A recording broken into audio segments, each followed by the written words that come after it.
Hello, lovely people. Today I want to discuss all of the intimidating books that are on my TBR.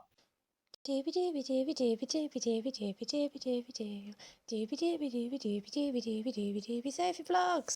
So I did this sort of a video a few years ago, and I actually found it really helped me motivate myself to pick up these books.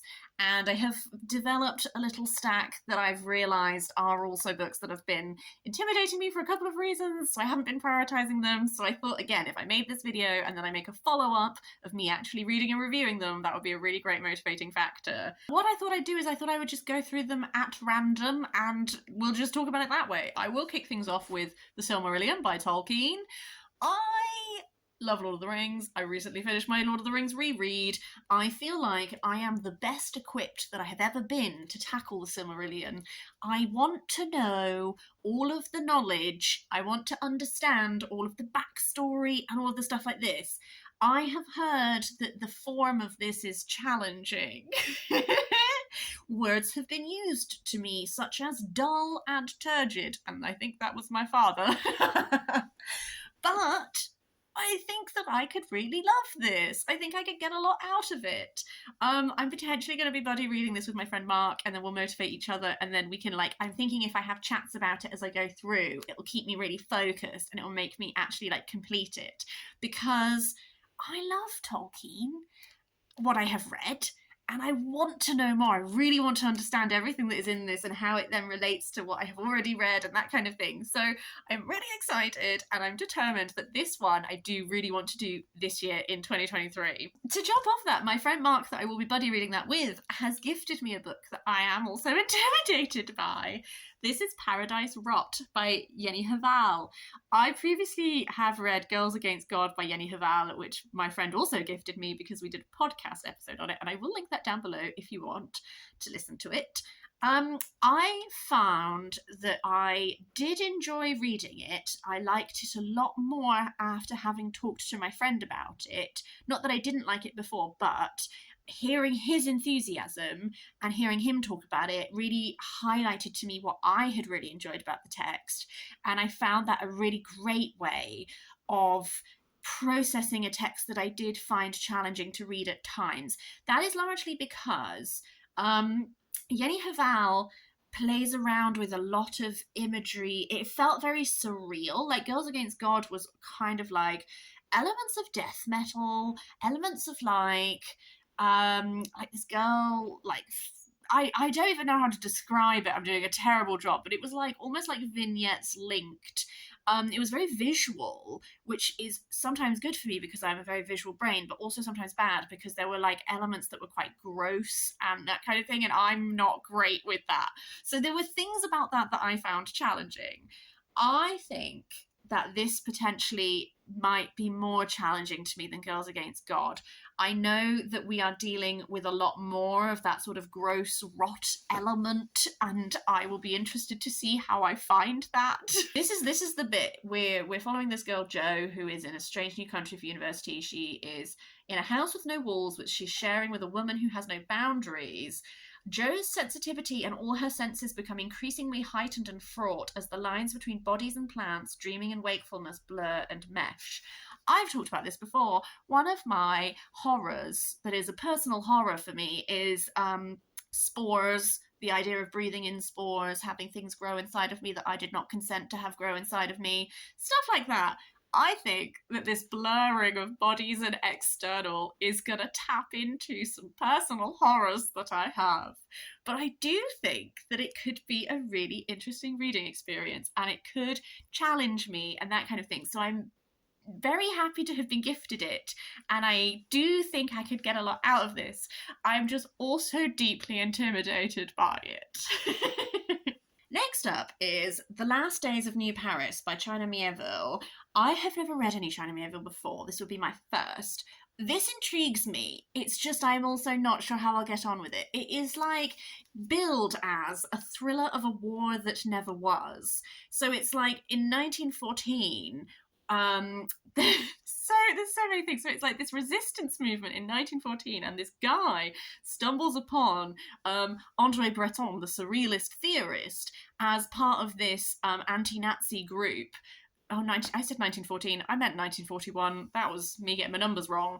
And what they unleash is the power of dreams and nightmares, changing the war and the world forever.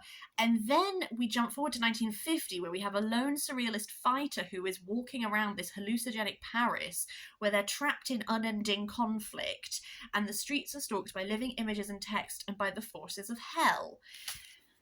I have spoken before about how surrealism is a movement that I find interesting, but I also find it very hard to connect with the actual like writings of. Like, so this element of surrealism that runs throughout this is partly what makes me feel intimidated, is if this is a text that is mirroring that kind of writing style, I think I will find it challenging. But this idea that is at the heart of this sounds unlike anything I've ever read, and it sounds really compelling to me. So again, I picked it up because I was like, it might be challenging narratively and it might be challenging in form, but I do think it's going to be a really interesting tale to tell. So we are going to do it. We are going to do it. I promise. After that, it's sort of more classics, to be honest with you. First up is Moll Flanders by Daniel Defoe. This is a stunning edition. I just think it's absolutely gorgeous. Why I'm intimidated by Moll Flanders is this is a 19th century classic where we follow Moll Flanders. She's like an orphan. She turns to sex work to make a living, and then she, by the end, is like a reformed sinner and all that kind of thing. I studied extracts of this at A level, and I think that potentially my little A level brain memory of it maybe holds it up as being more challenging than it might be for me to read now as a much older, more wizened reader. What I also hesitate about is like the moralism of it, you know, like this I think she's gonna go to the depths of depravity and then will redeem herself by becoming a good woman and all of this, like this Victorian era moralism. How am I gonna get on with that also? So I decided to pick it up, to be honest with you, because I've coveted this edition, and the Book Barn closing down sale, this was like a quid. So I was like, this is my moment. If I was ever to tackle Moll Flanders, it would be now. But I'm interested in reading some Daniel Defoe, because he was such like a name of the time. So I believe in myself. And maybe I'm hoping that this will be like way more accessible than I think it will be in my brain. Another one that I am just like not 100% sure about like the accessibility of is The Lives of the Artists by Vasari. This is translated by George Bull. I believe this is a volume 1. Essentially, this is like a condensed version because The Lives of the Artists is huge. I talked about The Lives of the Artists when I was at uni. I did an art history module one year and we talked about it because it's an immensely famous text, very influential. It is Vasari writing about the lives of incredibly famous artists, and I want to read it because I want to know about those artists, but also because this is spoken of so highly, I want to experience Vasari's writing. It's just why I am intimidated is my brain goes, this is probably like a really like heavy, like intense art history, non-fiction. Will the writing style be accessible? Will I find it really dull?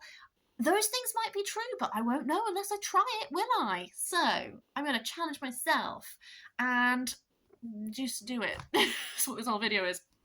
The final book is The Man in the Iron Mask by Alexandre Dumas. I love The Count of Monte Cristo, one of my favourite classics. It's such a big book and I just whipped through it. It's fantastic. I then read The Three Musketeers. I did enjoy the reading process of it. I read it on like a train journey to and from Manchester. I had a great time. I did not love, to be honest with you, the misogyny, the characters, that kind of thing. Didn't love that. And it's like a classic. You got to take these things as they come. I think what it was is that it was kind of like baked into the text, is like one character's backstory involves like this stuff with this woman that I found a bit uncomfortable. And then also the main villain, like Milady, I felt like she was really shortchanged at the end, because like if that was a man, I feel like he was like, they built her up to be like always one step ahead of them until right at the end when suddenly it was just really easy to just defeat her. And I was like, this feels like some bullshit right now. So I still want to read this. I do. Why I'm intimidated is it's like, will I have that same thing again? Will I like a lot of the ideas and all that kind of thing, and then will I find the execution like I just don't love it? But I do find these readable. Like I did find the Three Musketeers readable, and I did like enjoy the process of reading it. It's just at the end I was like, don't love this. I'm glad I read it, but don't love this. And I think my fear is that I'll read this one again and be like, don't love this. But how will I know? How will I know if I don't do it? Yeah, that's pretty much the message of this video, is me being like, here's my overthinking, but just gonna have to push on through and do. I would really love to hear if you have read any of these. If you could let me know how you found them. Like, did you really enjoy them? Would you agree that they were challenging? Please do let me know.